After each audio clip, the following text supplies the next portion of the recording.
Chapter 3 अध्याय 3 How houses were built मकान कैसे बनाए गए The place where we live is called the house. जिस स्थान पर हम रहते हैं उसे हमारा घर कहा जाता है. House protects us from cold heat, rain etc. घर हमें ठंड गर्मी बारिश आदि से बचाता है. There was a time when human beings had no houses to live in like today. एक समय था जब इंसानों के पास रहने के लिए आज के जैसे घर नहीं थे. They used to live in tree branches, dense bushes and caves. वे पेड़ की शाखाओं, घनी झाड़ियों और गुफाओं में रहते थे. The lifestyle and eating habits of human beings changed with time. समय के साथ मनुष्य की जीवन शैली और खान पान बदल गया. Earlier people used to live in mud houses. पहले लोग मिट्टी के घरों में रहते थे. The walls of houses were made of mud. ऐसे घरों की दीवारें मिट्टी से बनी थी for making the roof of the house. A structure made by connecting the wooden planks was placed on all the four walls. घर की छत बनाने के लिए एक संरचना जिसे लकड़ी के तख्तों को जोड़कर चारों दीवारों पर रखकर बनाया जाता था. Later it was coated with mud. बाद में इसे मिट्टी के साथ लेपित किया गया. Baked tiles originaria.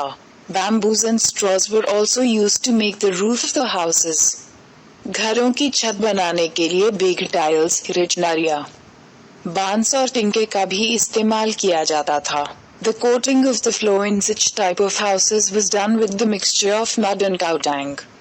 इस तरह के घरों में फर्श पर मिट्टी और गोबर के मिश्रण का लेप किया जाता था. Some people used only straws and bamboo poles to make houses. कुछ लोगों ने घर बनाने के लिए केवल टिंके और बांस के डंडों का इस्तेमाल किया. Such type of house is called a hut. इस तरह के घर को झोपड़ी कहा जाता है. Note this too ये भी जानिए about 2500 BC. The existing Indus civilization was India's first urban civilization. लगभग 2500 BC. मौजूदा सिंधु सभ्यता भारत की पहली शहरी सभ्यता थी. The main features of this civilization were well-planned town and building construction and proper drainage system. इस सभ्यता की मुख्य विशेषताएं सुनियोजित शहर और भवन निर्माण और उचित जल निकासी व्यवस्था थी. Let's find out चलो पता करते हैं What kind of houses do you see around you? आप अपने आसपास किस तरह के घर देखते हैं? Is your house पक्का और कच्चा? क्या आपका घर पक्का या कच्चा है? How houses were changed. मकान कैसे बदले गए? You see many types of houses around you. आप अपने आसपास कई तरह के घर देखते हैं. Some of these houses are कच्चा while others are पक्का. इनमें से कुछ घर कच्चे हैं जबकि अन्य पक्के हैं. पक्का houses do of many types like single story, double story, bungalow, multi-story building etc. पक्के मकान भी कई प्रकार के होते हैं जैसे एकल मंजिला, डबल मंजिला, बंगला, multi-story building आदि. With the passage of time lot of changes and variations have come in the shapes, kinds and building material of the houses. समय बीतने के साथ मकानों के आकार, प्रकार और निर्माण सामग्री में बहुत परिवर्तन और बदलाव आए हैं. Now cement, bricks, sand and iron rods are used in the construction of the houses. अब मकान के निर्माण में सीमेंट, ईंटों, रेत और लोहे की छड़ों का उपयोग किया जाता है. The walls, the roofs and the floor of houses made with such materials are permanent and strong. इस तरह की सामग्रियों से बने घरों की दीवारें, छत और फर्श स्थायी और मजबूत होती हैं. Such houses are safer from the storm than the कच्चा houses. इस तरह के घर कच्चे घरों की तुलना में तूफान से सुरक्षित होते हैं. Until a few years ago there were no toilets in the houses. कुछ साल पहले तक घरों में शौचालय नहीं थे. People used to go out in the open spaces or fields for defecation. लोग खुले स्थानों या खेतों में शौच के लिए जाते थे. But now people have started constructing and using the toilets. लेकिन अब लोग शौचालय का निर्माण और उपयोग करना शुरू कर दिए हैं. Note for the teacher. शिक्षक के लिए note discuss with the children the various parts of the house like kitchen, courtyard, corridor etc. And also discuss the changes in the construction of house with the passage of time. बच्चों के साथ घर के विभिन्न हिस्सों जैसे kitchen, आंगन, गलियारे आदि पर चर्चा करें और समय बीतने के साथ घर के निर्माण में बदलाव पर भी चर्चा करें। The form of the house has reached to huge and luxurious buildings through huts and कच्चा houses। घर का स्वरूप झोपड़ियों और कच्छ घरों से विशाल और आलीशान इमारतों तक पहुंच गया है। Whether the house is small or big, कच्चा और पक्का, it is important to keep it clean and organized। चाहे घर छोटा हो या बड़ा, कच्चा या पक्का, इसे साफ और व्यवस्थित रखना महत्वपूर्ण है। It is the duty of each and every member of the family to keep the house clean and organized। यह परिवार के प्रत्येक सदस्य का कर्तव्य है कि घर को साफ और व्यवस्थित रखें। Garbage produced from house, कचरा घर से पैदा होता है। During the course of our daily activities of life, many unuseful substances are produced which we call garbage or waste products। जीवन की हमारी दैनिक गतिविधियों के दौरान बहुत से अनुपयोगी पदार्थ उत्पादित होते हैं जिसे हम कचरा या अपशिष्ट उत्पाद कहते हैं। This garbage could be vegetable and fruit peels, tea leaves remaining after use, wrappers of toffees, biscuits, polythene bags etc। यह कचरा सब्जी और फलों के छिलके, उपयोग के बाद बची चाय की पत्ती, टॉफियों के रैपर, बिस्कुट, पॉलिथीन बैग आदि हो सकता है। Some people throw it on the streets instead of putting it into the dustbin। कुछ लोग इसे कूड़ेदान में डालने की बजाय सड़कों पर फेंक देते हैं। Usually the garbage coming out from the house can be divided into two parts, biodegradable and non-biodegradable waste। आमतौर पर घर से निकलने वाले कचरे को दो भाग में विभाजित किया जा सकता है, बायोडिग्रेडेबल और गैर बायोडिग्रेडेबल अपशिष्ट। Think and discuss, विचार करें और चर्चा करें। What will happen if the garbage is not removed from your house and surroundings? अगर आपके घर और परिवेश से कचरा नहीं निकाला गया तो क्या होगा? How can it be harmful to us?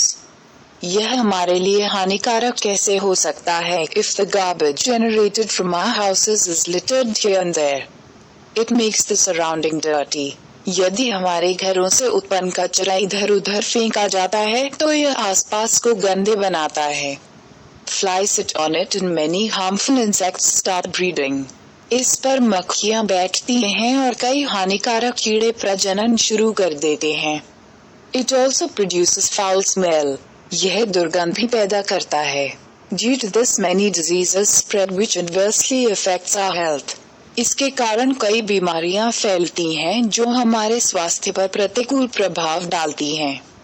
Therefore, proper disposal of garbage is important for health and hygiene। इसलिए स्वास्थ्य और स्वच्छता के लिए कचरे का उचित निपटान महत्वपूर्ण है। Garbage disposal, कचरा निपटान। We all face the problem of waste disposal around us।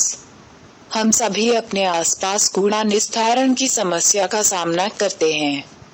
It is therefore necessary that we adopt a method for disposal of garbage so that our environment is not harmed and we can keep our city, village clean। इसलिए यह आवश्यक है कि हम कूड़े का निपटान के लिए एक तरीका अपनाएं ताकि हमारे पर्यावरण को नुकसान न पहुंचे और हम अपने शहर गांव को स्वच्छ रख सकें।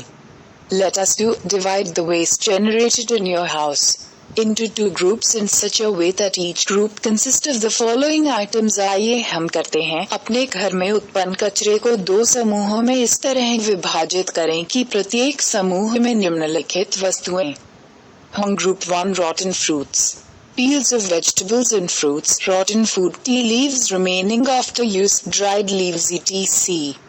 समूह 1, सड़े हुए फल, सब्जियों और फलों के छिलके, सड़े हुए भोजन, उपयोग के बाद बची चाय की पत्तियां, सूखे पत्ते आदि। Group -2, polythene bags, plastic, glass, useless things of iron etc। समूह -2, polythene bag, प्लास्टिक, कांच, लोहे की बेकार चीजें आदि। Put the waste of each group in different mud pots and cover it with soil। प्रत्येक समूह के कचरे को अलग अलग मिट्टी के बर्तनों में डालें और इसे मिट्टी से ढक दें। After about 2 months, remove the soil from the waste of both the groups and look at the changes which took place। लगभग 2 महीनों के बाद दोनों समूहों के कचरे से मिट्टी को हटा दें और उन परिवर्तनों को देखें जो हुए। You will see that the garbage of Group 1 has decomposed and completely mixed with the soil। आप देखेंगे कि समूह -1 का कचरा सड़ गया है और पूरी तरह से मिट्टी में मिल गया है। This garbage mixed in the soil acts as manure for plants and trees. यह कचरा मिट्टी में मिल जाता है जो पौधों और पेड़ों के लिए खाद के रूप में कार्य करता है, whereas the garbage of group 2 did not get decomposed and mixed with soil. जबकि समूह 2 का कचरा विघटित नहीं हुआ और न ही मिट्टी के साथ मिला। Think why it happened so, सोचो और ऐसा क्यों हुआ। The reason is that plastic, battery, glasses, etc. thrown in the form of garbage do not rot. कारण यह है कि कचरे के रूप में फेंके गए प्लास्टिक, बैटरी, ग्लास आदि सड़ते नहीं हैं। Gradually they form a pile of waste and harm our environment. धीरे धीरे वे कचरे का ढेर बनाते हैं और हमारे पर्यावरण को नुकसान पहुंचाते हैं। So we should put the waste produced from our house in different dustbins. इसलिए हमें अपने घर से पैदा होने वाले कचरे को अलग अलग डस्टबिन में डालना चाहिए। Garbage management, कचरा प्रबंधन। Garbage management means proper disposal of garbage. कचरा प्रबंधन का अर्थ है कचरे का उचित निपटान। In this way we can prepare manure with the help of waste which can be decomposed in the soil. इस तरह हम कचरे की मदद से खाद तैयार कर सकते हैं जिसे मिट्टी में विघटित किया जा सकता है। It can be used in the school or home gardens. इसका उपयोग स्कूल या घर के बगीचों में किया जा सकता है। While for the disposal of wastes which do not get decomposed in the soil, 4R can be followed. जबकि कचरे के निपटान के लिए जो मिट्टी में विघटित नहीं होता है, 4R का पालन किया जा सकता है। Reduce, buy the goods according to the requirement of the house. कम करें, घर की आवश्यकता के अनुसार सामान खरीदें। Refuse, avoid using the polythene bags and items made of plastic. माना करें, पॉलिथीन बैग और प्लास्टिक से बने सामान उपयोग करने से बचें। Reuse intelligently. We can reuse many things like broken buckets in the form of dustbins or vases. पुनः उपयोग करें बुद्धिमानी से कई चीजें जैसे डस्टबिन या वाजेस के रूप में टूटी हुई बाल्टी को हम पुनः उपयोग कर सकते हैं। Recycle the things like old papers, newspapers, pieces of iron or glasses, etc. which can be recycled should be given to the rag picker. Recycle पुराने कागज, समाचार पत्र, लोहे या चश्मे के टुकड़े आदि जैसी चीजें जो पुनर्नवीनीकरण हो सकती हैं, कबाड़ी को दिया जाना चाहिए। Many waste products can be reused by recycling. Recycling द्वारा कई अपशिष्ट उत्पादों का पुनः उपयोग किया जा सकता है।